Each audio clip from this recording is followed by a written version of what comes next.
back with more Jenny Han. Today is It's Not Summer Without You. This book, to say the least, was frustrating.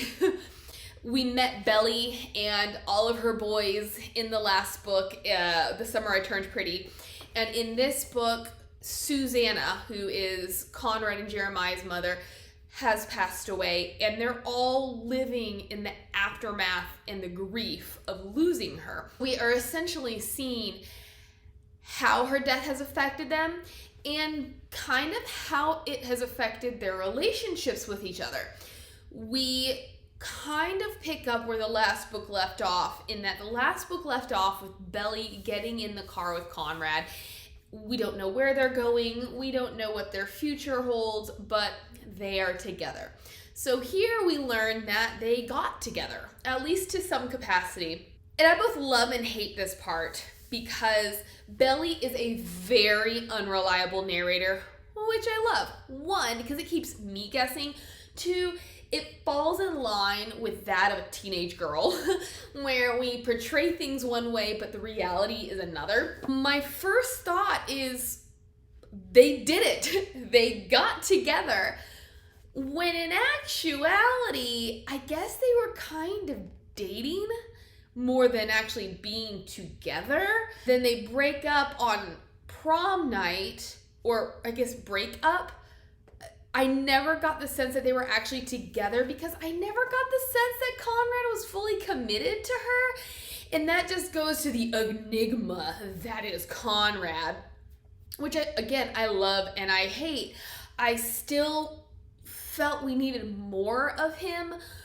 I didn't quite understand his motivations. He felt like the mysterious hot guy. And that's all he was. We had little glimpses here and there where Belly would catch him off guard and he wasn't quick enough to hide his true emotions, but I don't know. Yes, Suzannah has died.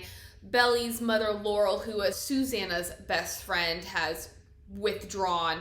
We get a lot of flashbacks as to kind of that lead up to Suzannah's death and then her funeral. We also get Jeremiah's perspective, which I was so happy about. I do remember my first time reading it. Well, never mind. We're not going to talk about that. I loved seeing his reactions to Belly because in The Summer I Turned Pretty, she turned pretty. She had a glow up.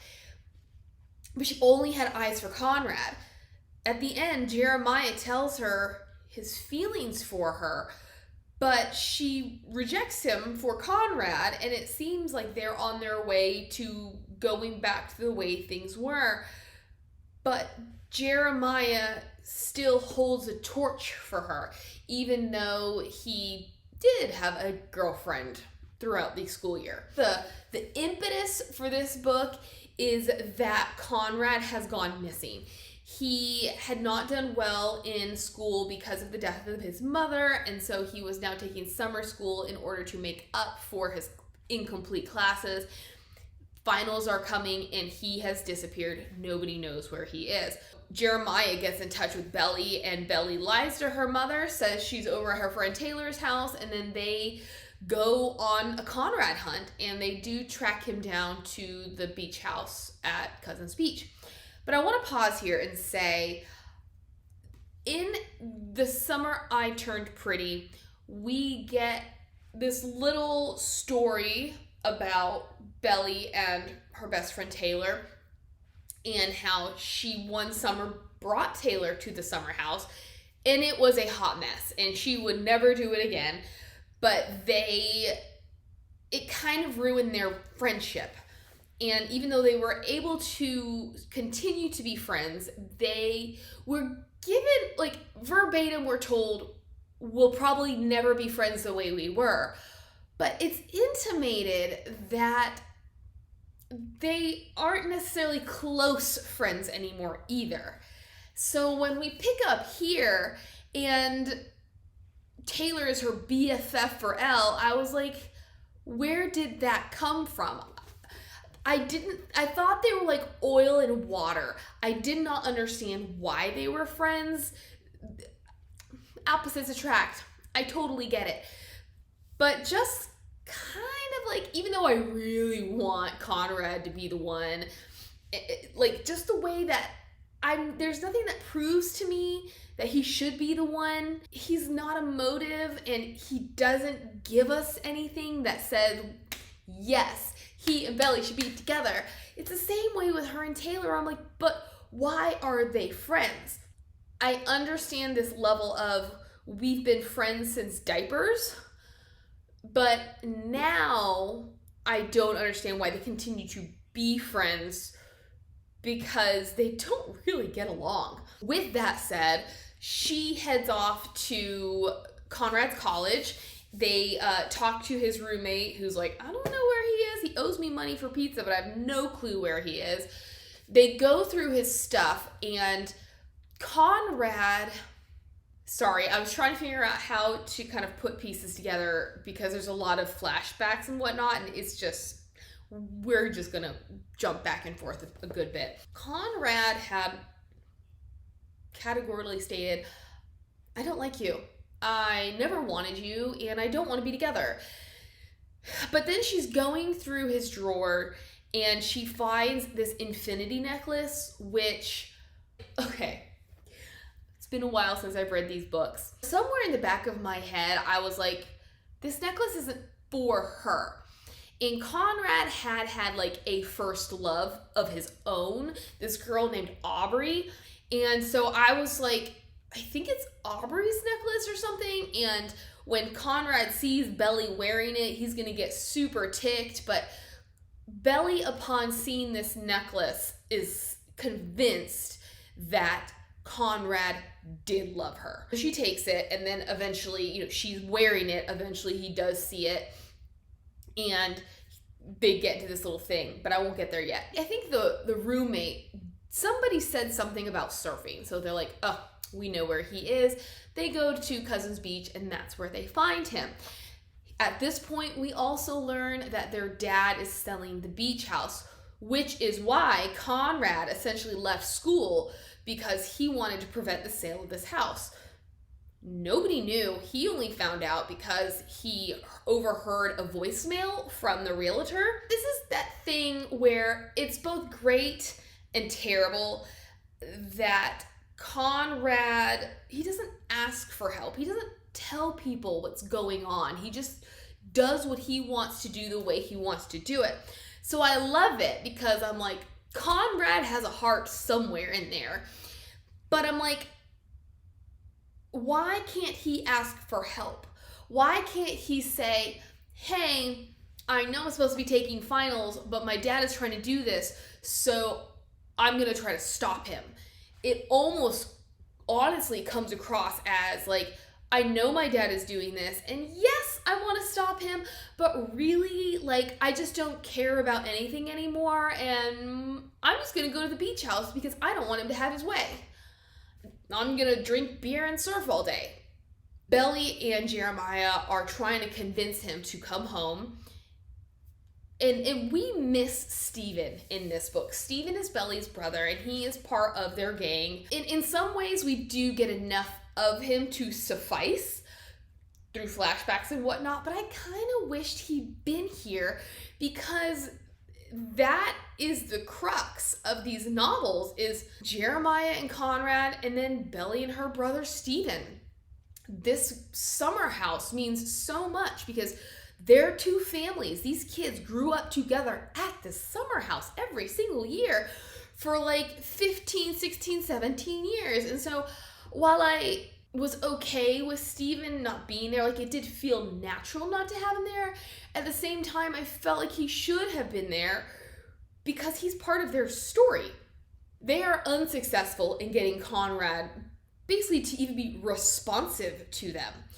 The boys go to the beach to surf. Belly is sitting outside, and up drives Mr. Fisher, their father. So now ensues the exposure of what he's doing. Well, actually, first what happens is the real estate agent shows up. This is when Belly learns what's happening and Conrad like sends her away. She contacts their dad. He shows up. So now everybody knows the truth. And he says, okay guys, well you can be here for one more night, but tomorrow you gotta get out of here. I'm selling this house. They have a party. Belly gets super duper drunk. We see Red Sox cap girl again. And we have this moment where Belly gets jealous. This girl is talking to Jeremiah, and Belly gets jealous, and she kind of postulates about the girl's relationship with Conrad. And that got me to wondering, like, what kind of a relationship did they have? Because she's thinking that Conrad burned this girl. And I'm like, were they ever actually together? Because the first novel, a lot of it seemed like Conrad was into Belly. And so then my thought process as a young adult novel, a romance, it's going to have him doing things to make her jealous the way that she's trying to make him jealous. And so I was like, but what was the truth behind their relationship? We don't know. There is a moment in a flashback where Belly and Conrad have come to the beach house. Actually, that's what it was. And I know I'm getting off track here, but this bothered me. The very end epilogue, essentially, of The Summer I Turned Pretty was Belly getting this phone call from one of the boys, we don't know which, her getting in the car. We realize that it is Conrad.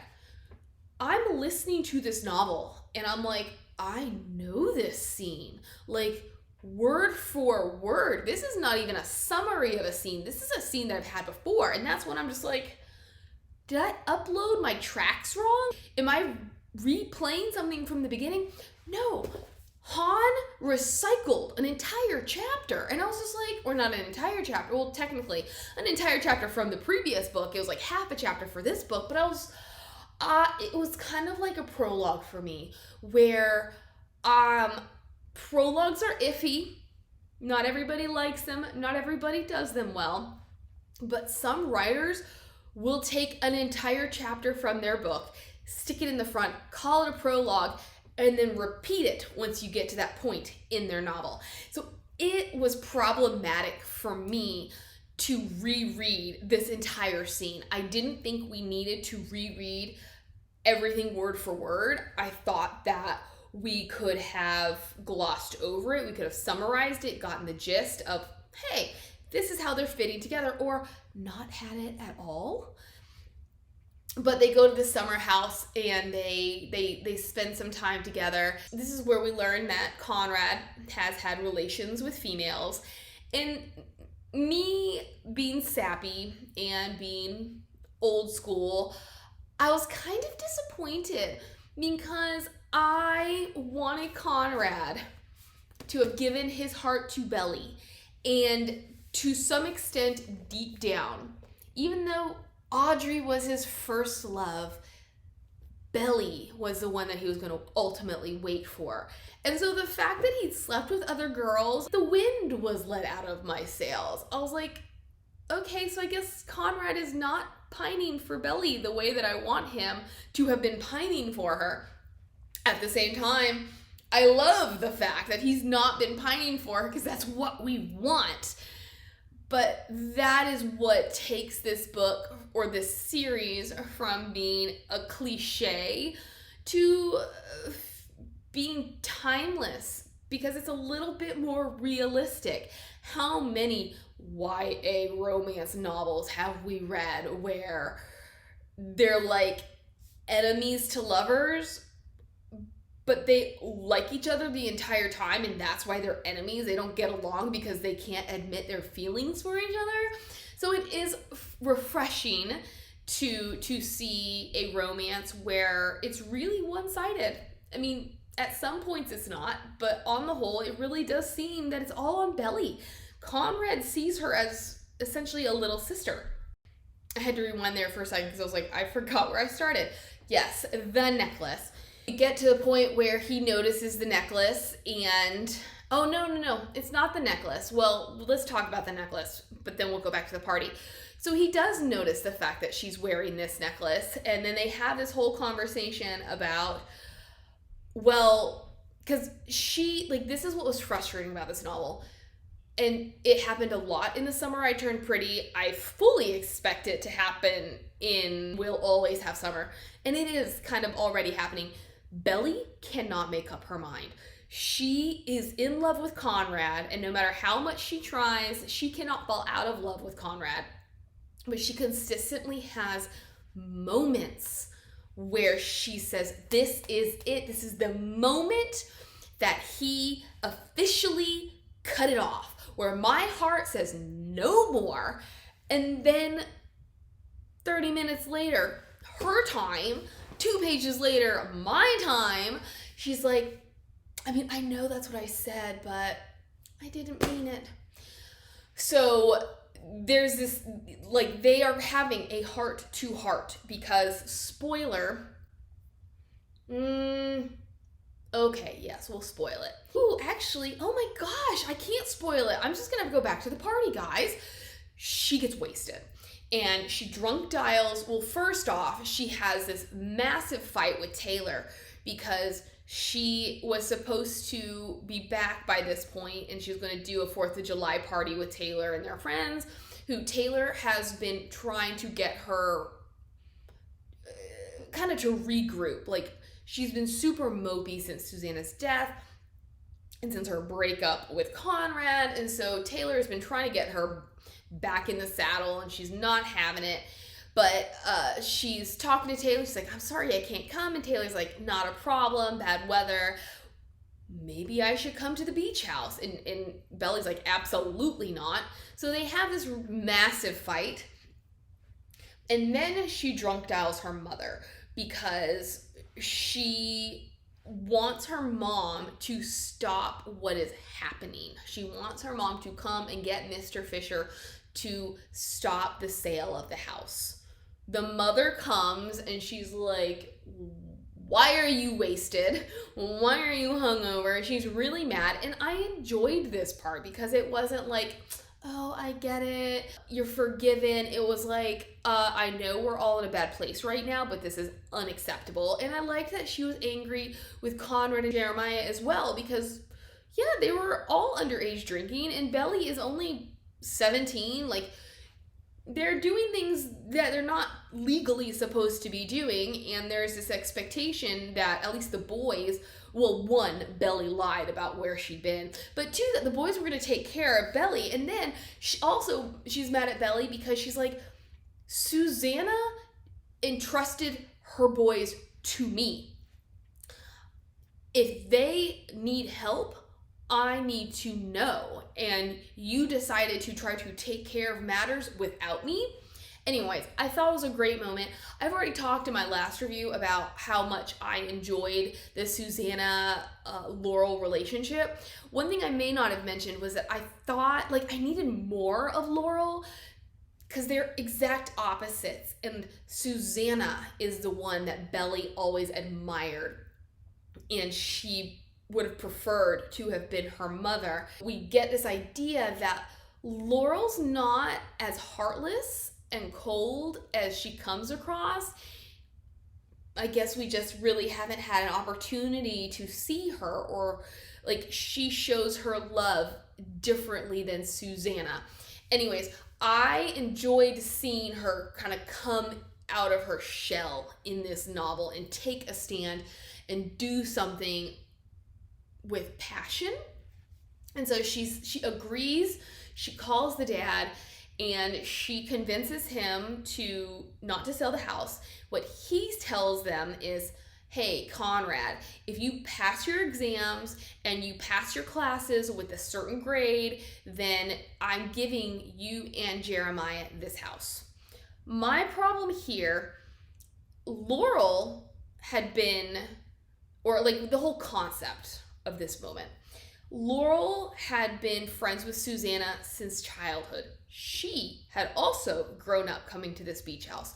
this beach house was Suzannah's. It was not Mr. Fisher's. And then Suzannah made Laurel the executor of her estate because I guess she and her husband were on the outs. I don't know if it started before her cancer came back or if it happened after. I do know that he did cheat on her after it came back and she was sick. But then at the very end, he came back and he was there physically and emotionally. He was the husband's support system that she needed. But if they were on the outs, and to the point that she made her best friend the executor of her estate, I couldn't believe that she would leave the house to him. I fully expected the house to be left to her boys because Mr. Fisher is not a great guy. He is repeatedly referred to in very unfavorable terms, and even Suzannah admits that he is not a great guy. So I found, I know it's fiction, but to round out characters means that they need to behave in the ways that they've been set up to behave. And so for her to have left no instruction whatsoever as to this house, but just to leave it to a husband who was absent and unfaithful, I thought very strange. Belly, Conrad, and Jeremiah stay up all night studying. They make it back to school. He aces his exams. And this is that part where I was like, oh my gosh, I just can't spoil things without letting all that little backstory come through. And I didn't understand this. Jeremiah and Belly make out. Conrad catches them. And then this is where they have their little heart-to-heart because he's like, if you are really done with me, then give me the necklace. And I loved this part because she does. She recognizes that while he may love her, he's never going to tell her. He is never going to show her. He's never going to give her the confirmation she needs. Therefore, he is never going to be the guy she needs him to be. Which is when she's like, Jeremiah. And then we move to the next book.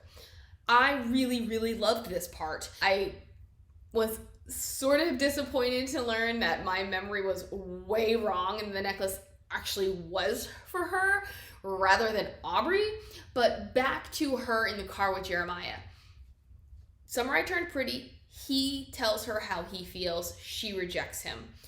It's Not Summer Without You. He does ask again, are you into my brother? I think she, at various points in the novel, gives him both answers, yes and no. And now they're in this car and they're on the topic again, and he kisses her. And then she responds in kind, which I thought was random. It didn't flow with anything that we had been given regarding her feelings for Jeremiah. Yes, from the very first book we know he's a good-looking dude. He's a great dude. He'd be a great catch. But outside of that, she does not express an interest in him. So the fact that when he kisses her, she kisses him back, and then when they come up for air, they both decide, let's do it again. And she's like into it, and she's like, he could be the one? Which I don't think she actually said that. But you get this impression that she's like all about Jeremiah. I was caught off guard, and I didn't like it. I thought it came out of left field and had nothing to do with the narrative. And then when Conrad shows up, almost to prove this point, Conrad shows up and she chases after him rather than staying with Jeremiah. And she acknowledges that she may have ruined everything by going after Conrad when she essentially declared something for Jeremiah. It put a bad taste in my mouth. But that is where this novel ends, is the boys get the beach house. The summer doesn't really take place at the beach house, which I miss. Like, the beach house and that setting was something of its own character, and I missed being able to be there. We got glimpses of it, but that nostalgia factor that had been set up for me was lacking because we didn't get to experience their summer there. There is one other thing that just isn't sitting well with me, and it has to do with her relationship with Conrad, because when the book opens, we are led to believe they were in a full-blown relationship, only to learn that it wasn't a full-blown relationship. It was barely a dating relationship, and then the fact that he went to prom with her had nothing to do with him wanting to go to prom with her, and everything to do with her guilt-tripping him into going to prom with her. And because we don't get a lot of him fleshed out, I can't rightly say how he was feeling. As I've said, I keep wanting, like, in the heart of hearts, for Conrad to be all about Belly. But I don't know if he's all about Belly. Their relationships, like, even though he picks her up, and I guess at that point they are together, but I don't know. Anyways, like, their relationship starts not because he's calling her up and they're talking and getting to know each other over the phone. The relationship starts because he's helping her with schoolwork, because she's not good at math and he's tutoring her. And I was like, that's a disappointment. And then that does grow into him coming to see her, and the unfortunateness of her brother, like, horning in on their time together. But then Conrad would do things like he would take her hand, or he would sit next to her. He would make it plain that this is not a group outing. This is them together, and other people just happen to be there. And then she brings up the idea of prom, and he's like, no, I don't want to go. Does he or doesn't he like her? You would think if he really liked her and they were in a relationship, he would put himself aside for her. But he never does that in this novel, like, or in the first novel. Like, he doesn't put other people before himself. And I keep waiting for some kind of a change or explanation. Like, why do we like him so much when he is so selfish? And that is something that is brought up over and over and over about how selfish he is. But then it's like, let's backtrack, because he's not really selfish. He's doing things for the good of others. He just doesn't want people to know. But so then they have a fight because she just wants him to come. And he's like, but I don't want to go. She kind of holds over his head the fact that some other guy will take her. They finish their fight, they hang up. He calls back and he's like, I'll take you. The love and the excitement and the hope is back in my heart, only for them to go to prom. And Suzannah is still alive, but you know, she's on her deathbed. And he's not feeling it. And I don't know if he's not feeling it because he really didn't want to come to this dance. I don't know if he's not feeling it because he really didn't want to come with Belly. I don't know if he's not feeling it because he's just upset over his mother. We get nothing. Like, all of these things could have made it so much better rather than, like, anger inducing. Like, I needed to know why. He doesn't want to do anything. And then he's like, you know what? Instead of staying over like I was supposed to, I'm just going to go back to school. She brings up this point of, because he doesn't want to dance or anything, she's like, oh, hey, you know, that guy out there dancing, that's so-and-so, the boy that she held over his head. And he's like, who? And this moment was so heartbreaking for me because she was like, it didn't even register to him. He was not jealous about some other guy taking me to prom. And I just felt so bad for Belly. So Suzannah dies. We do not really know the full extent of their relationship at this point in the novel. It's very early on, and it's a flashback, but we do know that she and Conrad had broken up, like, or in some form or fashion their relationship had ended. We do not know why. And she leads us to believe that Conrad broke up with her, when really she's the one who broke up with Conrad. And I was just like, can we just hold that and be a strong woman? They get to the funeral, and her mother is like, will you please just talk to Conrad? Will you be there for Conrad? He wants nothing to do with anybody. And they get to the house for the reception, and she goes downstairs and she sees him down there with some other girl, and it's obvious that they are intimate in some form or fashion. They are not being intimate, but they are in a very intimate situation, and she is devastated. So she runs back upstairs. Conrad follows, and I'm like, yes, yes, yes. Only for him to be like, well, that was Aubrey. Okay, again, what am I supposed to think about his relationship with Belly? Is Aubrey the one? Like, is she the one? She's the one that can comfort him in his time of need, even though Belly is his one, or we're supposed to think Belly is his ultimate one? I don't know. It was highly dissatisfying, and I wanted more back and forth. I wanted Belly to stand up for herself. Both novels, I just want her to stand up for herself, say what she means, stand firm on what she means, and let Conrad come crawling to her instead of her consistently coming and crawling back to Conrad, which she does over and over and over in this novel. And she's always apologizing to him about the things she said. And granted, she does say some things that are not necessarily nice, but that doesn't mean they're untrue. And I wanted Belly to grow up. And she has no growth because she continues to backtrack. That is It's Not Summer Without You. Right now, it is my least favorite because I don't quite know the point of it. In the grand scheme of things, there was not much development with Belly and her relationships, or Belly in and of herself.